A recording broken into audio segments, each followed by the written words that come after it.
परिवार सहित आज वोट डाली है, क्या कहना चाहेंगे? पहले से क्या है?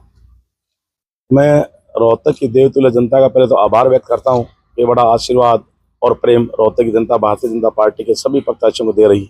हमारे 22 के 22 वार्ड के जो प्रत्याशी चुनाव लड़ रहे हैं उनको भी भरपूर आशीर्वाद और समर्थन रोहतक की जनता का मिल रहा है और अपने इस बेटे भाई रामावतार को भी भरपूर मात्रा में आशीर्वाद और समर्थन रोहतक की जनता दे रही है। इसलिए मैं रोहतक की देवतुल्य जनता का बहुत बहुत आभार व्यक्त करता हूँ और उनका आदेश मेरे लिए सर्वप्रथम सरमाथे पड़ेगा। मुद्दे क्या है खास तौर पर, क्योंकि जनता काफी त्रस्त है मुद्दों को लेकर के भारतीय जनता पार्टी चुनाव कोई भी लड़ती है। भारतीय जनता पार्टी चाहे निकाय का हो, विधानसभा का हो या लोकसभा का, भारतीय जनता पार्टी अपना संकल्प पत्र जिसे हम शपथ पत्र कहते हैं वो हम जारी करते हैं। और हमारे शीर्ष नेतृत्व ने 1 सप्ताह पूर्व रोहतक की जनता के बीच में हमने अपना संकल्प पत्र जारी किया कि हम रोहतक के लिए कौन कौन से विषय प्राथमिकता तौर पर लेंगे, क्या क्या काम हम रोहतक में कराएंगे। वैसे हमारा 2 संकल्प पत्र, एक तो प्रदेश स्तर का और एक हमारा रोहतक के स्तर का हमने संकल्प पत्र जारी किया।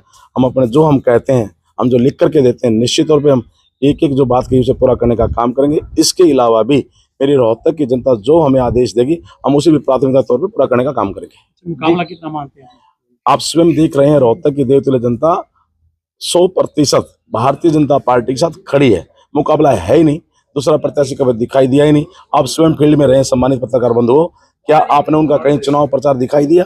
उनके कई कोई नेता दिखाई दिए? उन्होंने चुनाव पहले ही सरेंडर कर गए थे, पहले ही चुनाव को छोड़ गए थे। उनको पता था कि रोहतक की जनता सारी की सारी भाजपा के साथ खड़ी है। एक तरफा भारतीय जनता पार्टी की पूरे हरियाणा में जहां जहां चुनाव हो रहे हैं 18 के 18 जिलों में भारतीय जनता पार्टी की लहर है और यहाँ रोहतक में एक तरफा भारतीय जनता पार्टी के पक्ष में रोहतक की जनता खड़ी है।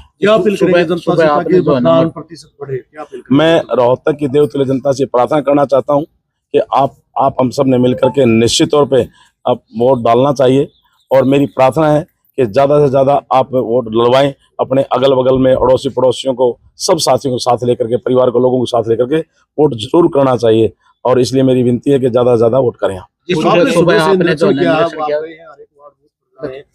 किस तरह माहौल?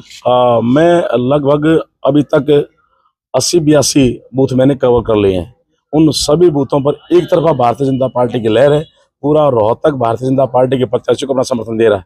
निश्चित तौर पे एक तरफा भारतीय जनता पार्टी के सभी वार्ड प्रत्याशी 22 के 22 और मेयर के प्रत्याशी के रूप में मैं 23 के 23 कमल रोहतक में रोहतक की जनता बहुत अच्छे मार्जिन जिताने का काम करेगी। कोई ऐसा विधायक का मामला सामने आया? नहीं, ऐसा कुछ नहीं। बहुत समूथली, बहुत सभ्य तरीके से सब पंक्ति में जा करके वोट डाल रहे हैं और शांतिपूर्ण से चुनाव चला हुआ है। कुछ बूथों पर जो है मेयर की ईवीएम जो है वो खराब मिली है। नहीं, खराब नहीं। स्टार्टिंग में क्या था कि कई बार कोई दिक्कत बटन प्रेस करने में रही, शुरू में होता ही है, तो वो पहली 20-25 मिनट में सॉर्ट आउट कर लिया गया, तो सब समझ चल रहे हैं।